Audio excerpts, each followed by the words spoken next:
There's no going back from a mine, especially in this kind of ecosystem.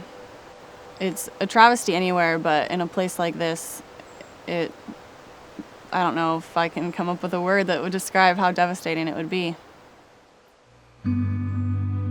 Well, I like to fish because it gets me time on the creek and time where I can be alone or just with a couple of friends.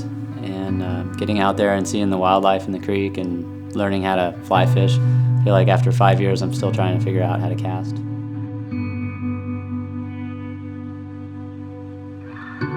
Hunter Creek in particular is really special because it's a free-flowing stream. There's no dams, there's no hatchery influence, so all the fish are wild.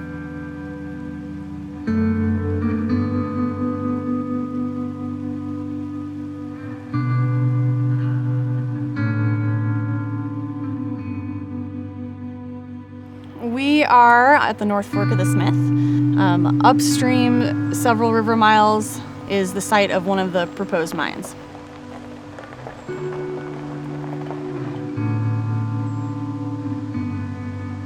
The North Fork is such a beautiful and classic whitewater run.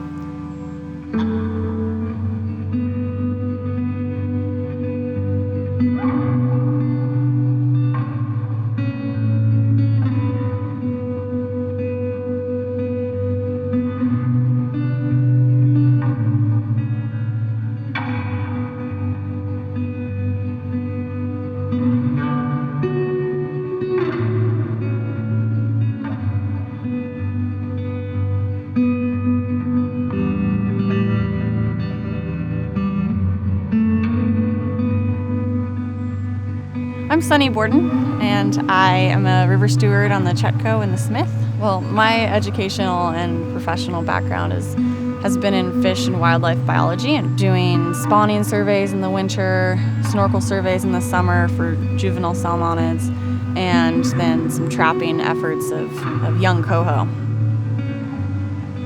The Smith is a crown jewel river of California, not only scenically, but also for its fisheries. We've got winter steelhead, chinook, we have coho and coastal cutthroat, both sea run and resident, and there's even some resident rainbows that have decided to stay high up in the headwaters for whatever reason.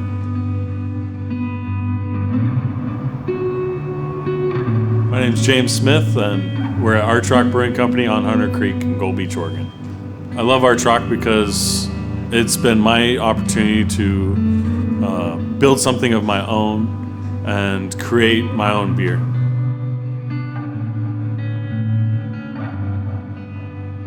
The connection between water and beer and why it's important for me and Archrock is without clean water, I can literally not make the product that sustains our business, my livelihood, and the quality of our product. When I heard about the permit to do exploratory drilling up Hunter Creek, I didn't know much about mining. It was hard to really grasp what that threat might look like if there was a problem until we had the Mount Polly disaster and the Animas River disaster, and that was two places that showed a lot of people what could happen here in Hunter Creek.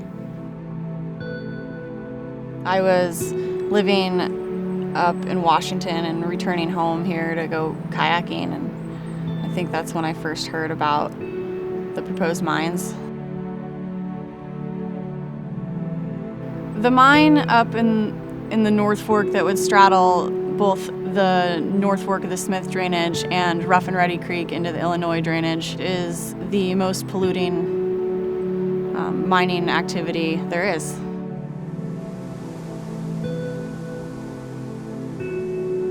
The first thing that went through my head when Dave Lacey told me about the strip mine was this looming threat of breakouts of their slag water and all that rushing down to the brewery and killing native fish, ruining people's drinking water. And the first thing I felt like I needed to do was gauge public perception on how people would feel about having a nickel mine up in their watershed. And so I went around and I created a petition, and I walked it around Hunter Creek and started asking people, hey, what do you think about nickel mining? And pretty much everybody was on board with signing this petition to stop the mining up Hunter Creek. So when our delegation introduced the bill that started the mineral withdrawal process, there was a public comment period. And through that first public comment period, we generated over 40,000 comments, and we turned out more than 300 people to the Gold Beach meeting and over 250 people to the Grants Pass meeting. It's a really heartwarming and impressive thing when the agencies that are running these hearings tell us that they've never had this kind of turnout. So when I heard the 20-year mineral withdrawal happened, I was in disbelief and awe that our congressmen and all the people that stood up and fought and said no, that worked. If we did not have the local support that we had, I do not believe that this would have gone through.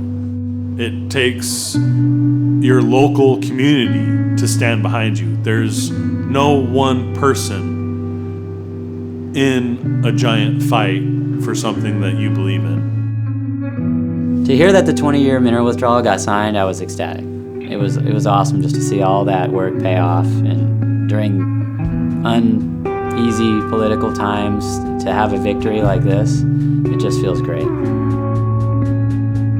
Through grassroots activism, so much can be done. Mountains can be moved, or in this case, mountains can be stopped from being moved. When I go up Hunter Creek, there are no hatcheries. There are no dams.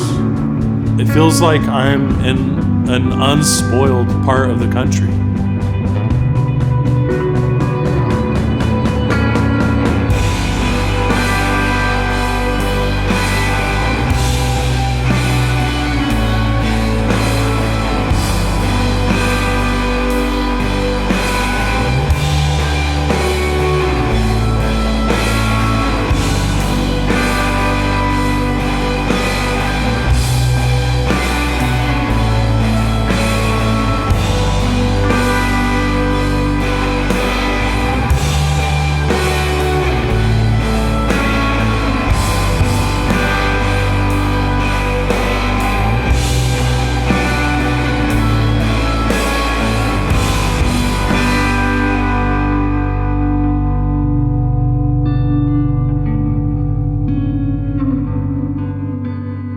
This mineral withdrawal will protect these amazing watersheds for 20 years, and it's over 100,000 acres of Rogue Siskiyou National Forest. And it not only protects those public lands, but it protects the watersheds downstream.